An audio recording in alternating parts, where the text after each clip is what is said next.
धनो भृतो अपि अस्य दयाद्रभावं धनो भृत अप्यस्य दयाद्रभावम् आख्यातमन्तकरणैर्विशङ्कैः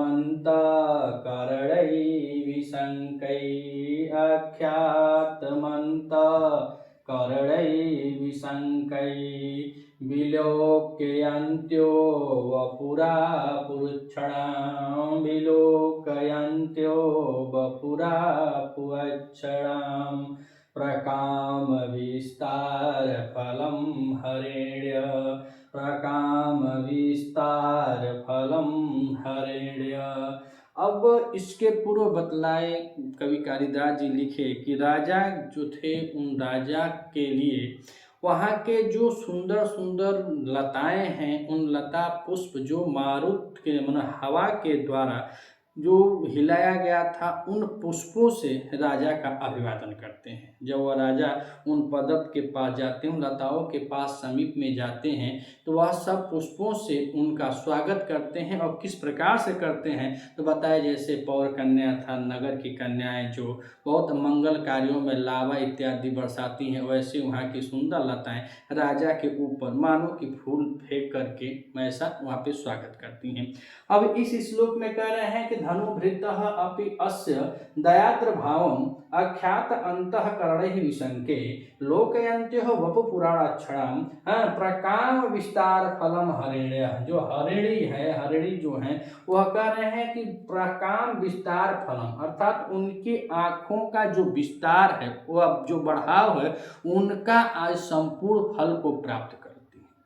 जैसे कहा जाता है मृग नयनी, अर्थात जो हरिणी होती हैं उनकी आंखों का बहुत सुंदर साहित्य और काव्य में वर्णन किया गया है नायिकाओं के पक्ष में। उसी प्रकार से यहाँ पे अब जो यथार्थ है उसके बारे में बता रहे हैं। कुछ जंगल में राजा दिलीप चल रहे हैं, जो लताएं हैं वह उनके ऊपर अपने पुष्पों को डाल रही हैं, बरसा रही हैं। और उसके बाद जो वहाँ के हरिण हैं, जो हरिणी हैं, वह क्या कर रही हैं तो ऐसा महसूस हो रहा है प्रकाम विस्तार फलम अर्थात उनकी जो बड़ी बड़ी आँखें होती हैं उनका बड़ेपन होने का वह पूरा फल प्राप्त कर रही हैं। कैसे कर रही हैं तो ऊपर से कह रहे हैं कि अस्य, अस्य मतलब राजा दिलीप जो है, राजा दिलीप को कह रहे हैं कि धनुभृत अपि अस्य। धनुभृत कहें कि राजा क्या किए हैं तो धनुष को धारण किए हैं। और जब धनुष को धारण किए हैं तो धनुष वैसे ही हिंसक का प्रत्यात्मक होता है, लेकिन यहाँ पे धनुष को धारण करने पर भी तो कहेंगे धनुभृतो अपि अस्य। अस्य माने जो राजा दिलीप हैं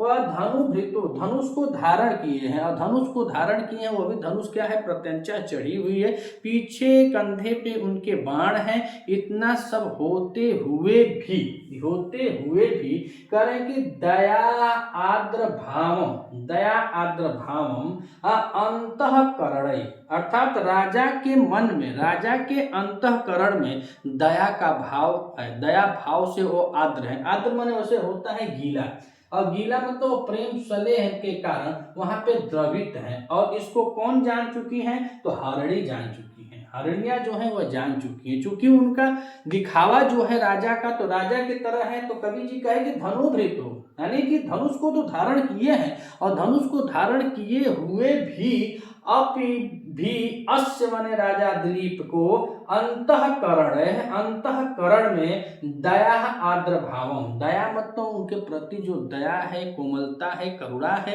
उस भाव को करें अख्यात मतलब जान करके, जान जाती हैं कौन हरिणी। जब वह जान जाती हैं तो आगे बताए कि अख्यातम अंतःकरण, उनके अंतःकरण में क्या है दया भाव से वह लबालब भरे हुए हैं। इस बात को भाप करके जान करके, जैसे पशु होते हैं, ईश्वर सबको अपने अपने हिसाब से सबका जीवन यहीं पे व्यतीत करने के लिए बताए हैं। कोई सी चीज को आप जो जानकर आप नहीं भाप पाते हैं उसको आप सब वैसे ही भाप जाते हैं। जैसे आप मान लीजिए मोबाइल सब लोग चलाते हैं, तो आप भी मोबाइल चलाते हैं, चाहे कितना पढ़े लिखे तो आप मोबाइल चला लेते हैं। लेकिन जो नहीं जानता है, 2-4 तक पढ़ा है, चाहे 1-2 तक पढ़ा है, वह भी मोबाइल चलाता है, उसका भी वही नंबर सेव करता है जिससे आप सेव करते हैं। तब पूरा अपना नाम गाँव काका लिख देते हैं, पढ़े हैं और वह भी उस मोबाइल को चलाते, लेकिन वह भी अपने हिसाब से लिखे रहते हैं, 2 शून्य 3 शून्य, यहाँ पे डाट डाट, वहाँ पे कामा डाल, जबकि वह लिखाई वह पढ़ाई वह स्वयं जानेंगे भैया कि किसका नंबर। आप पूछेंगे तो बता देंगे कि फलाने का फलाने का फलाने का नंबर है, लेकिन जान वही सकते हैं। उसी प्रकार से यह पशु है, पशु है और पशु में क्या है, हरणी है, बेचारी वैसे भी भयभीत रहती है, हमेशा सदैव भयभीत रहती है। पूरे दिन भर में अगर शेर सुबह जागता है तो पूरे दिन इसलिए दौड़ता है कहीं उसको भोजन की तलाश होती है, शाम तक भोजन नहीं मिलेगा तो तड़प कर मरता रहेगा। और सुबह सुबह हिरण भी जागता है और वह उसके शेर से दूने रफ्तार में दौड़ता है। कहाँ दौड़ता है, कहीं उसको जान बचाना है, एक एक दिन का लाला पड़ा, कहाँ उसके दौड़ में मिस्टेक हुई, कहाँ वह झुका कि तुरंत यहाँ से चला गया। तो इसी प्रकार से प्रकृति का प्रेम दर्शाते हुए बताएं को राजा के प्रति प्रकृति में जीव जंतु का कैसा स्नेह है। तो बतलाए कि हरिण, जो हरिण है ना, प्रकाम विस्तार फलम, किसका, अक्षरा में, आपका अक्षरा माने जो उनके आँख हैं और आँखों का बड़े बड़ा होना, बड़ा होना, जो बड़े बड़े आँख हैं उनका बहुत ही यहाँ पे विस्तार से बहुत ही वर्णन किया गया है। तो उन बड़े होने का, जो बड़े होने का विस्तार फलम, जो प्रकाम अक्षरा विस्तार, अक्षराम प्रकाम विस्तार फलम, अर्थात जो आँखें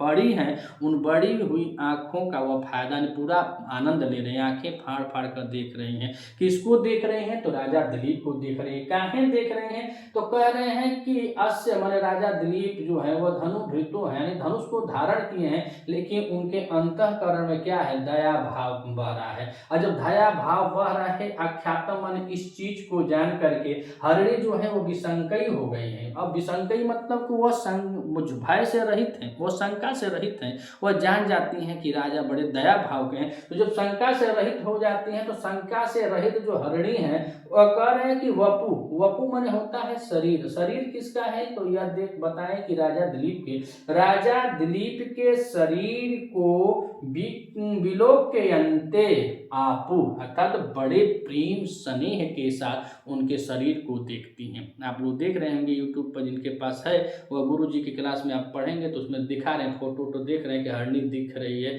और हरणी राजा को नजदीक से जाकर देख रही है, जबकि वह सब जानती हैं। हरनियाँ तो दिन भर इस तरह भागती हैं अपने जान को बचाने में, लेकिन यहाँ पर यह सब है। कह रहे हैं कि धनुर्भृतो अपयसी, अर्थात धनुर्भृतो जो धनुष को धारण किए हैं तो वह हिंसा का प्रतीक है, लेकिन उसके बाद भी कह रहे हैं कि धनुर्भृतो, धनुष धारण करने के बाद भी अस्य माने राजा दिलीप के अंतःकरण अर्थात उनके मन के अंतःकरण को लोका कर रहे हैं, आख्या भाप लेती हैं, जान जाती है। क्या भापती जानती हैं, कौन, दया आदर भाव, उनके हृदय में उनके मन में दया है, प्रेम है, करुणा है, स्नेह है। इसलिए कह रहे हैं कि विसंकय, बिना डर भय के, यानी शंका से रहित होकर उनके अंदर शंका खत्म हो जाती है, और जब शंका खत्म हो जाती है पूरा निर्भीक हो करके वपु माने राजा, वपु माने शरीर, तो राजा के शरीर को बिलोक के अंत्यो अर्थात बड़े स्नेह, बिलोक के अंतो आपू, बड़े प्रेम स्नेह के साथ उनके शरीर को जाकर देखती हैं, निहारती हैं।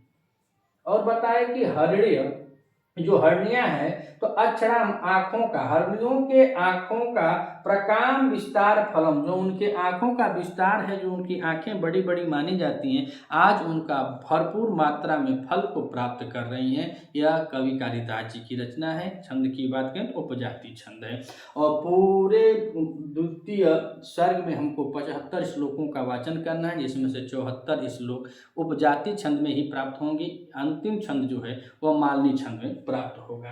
तो आइए एक बार और देखते हैं कि धनु भृतो अस्य दयाद्र भावम आख्यातमन्तः करणै विसंकै विलोकयन्त्यो वपुरा पुच्छणां प्रकाम विस्तार फलम हरिण्य। अर्थात धनुवृत्ता, धनुष को धारण करने पर भी राजा दिलीप के अंतः मन को, दया अंतः मन को क्या करती हैं, आख्यातम भाप लेती हैं, जान जाती हैं। उनका अंतःकरण, उनका अंतः मन क्या है, तो दया आर्द्र भावम, अर्थात उनके अंदर दयालुता है, प्रेम है, करुणा गौड़ा है, स्नेह है, उससे आर्द्र है। अर्थात आर्द्र मतलब गीला कोनो वस्तु नहीं गीली हो जाएगी, मतलब दया प्रेम स्नेह के कारण उनका मन जो है वह द्रवित है और इसको यह सब भाप लेती हैं, जान जाती हैं। उसके बाद दिशंकय भय से रहित, पूरा उनका भय खत्म हो जाता है, निर्भीक हो जाती है और निर्भीक हो करके वपु माने अस्य वपु अर्थात राजा दिलीप के शरीर को बिलोक्यन्ते बड़े स्नेह के साथ, बिलोक्यन्ते आपू बने बड़े स्नेह के साथ उनके शरीर को देखती हैं और कहें अक्षराणाम प्रकाम विस्तार फलम हरिणिया, जो हरिणियाँ हैं वह उनके बड़े बड़े आँखों का जो विस्तार है, जो उनका आँखों का विस्तार होता है उनका पूरा फायदा वह उठा रहे हैं, यानी कि जो उनकी आँखों का बड़ापन है उन बड़ेपन आँखों का वह फल पा रही हैं, ऐसा कवि जी बता रहे हैं। पूरे रघुवंश में देखा जाए तो 19 सर्गों में विभक्त है और जिसमें 16 सर्गों तक देखा जाए तो यहाँ पे पूरे जितने भी राजा आते हैं इन राजाओं का वर्णन है, नीचे ऊपर करके, जैसे अतिथि होते हैं, अतिथि के बाद निषेध, निषेध के बाद नर। लेकिन जब वहाँ से कहानी आगे बढ़ती है तो जो अंतिम वाला जो है 18वां सर्ग है उसमें लगभग बहुत राजा, जितने भी राजा शेष होते हैं 29 राजाओं में, वह सब राजा लोग 18वें सर्ग में उनका वर्णन मिलता है और फिर से 19वें सर्ग में बेचारे अग्निवर्ण आते हैं जो पूरा पतने कर देते हैं इस रघुवंश का। तो अग्निवर्ण का 19वें सर्ग में है। अगर आप इस चैनल पर नए हैं तो चैनल को सब्सक्राइब कीजिएगा और एक एक श्लोक का इसी तरह अभ्यास वीडियो हम आप लोगों तक पहुंचाते रहेंगे। वीडियो अगर अच्छी लगे तो अपने मित्रों तक शेयर कीजिएगा। अगर आप सपोर्ट करना चाहते हैं तो चैनल को सब्सक्राइब कीजिएगा। मिलते हैं अगले वीडियो में, तब तक के लिए नमः संस्कृत।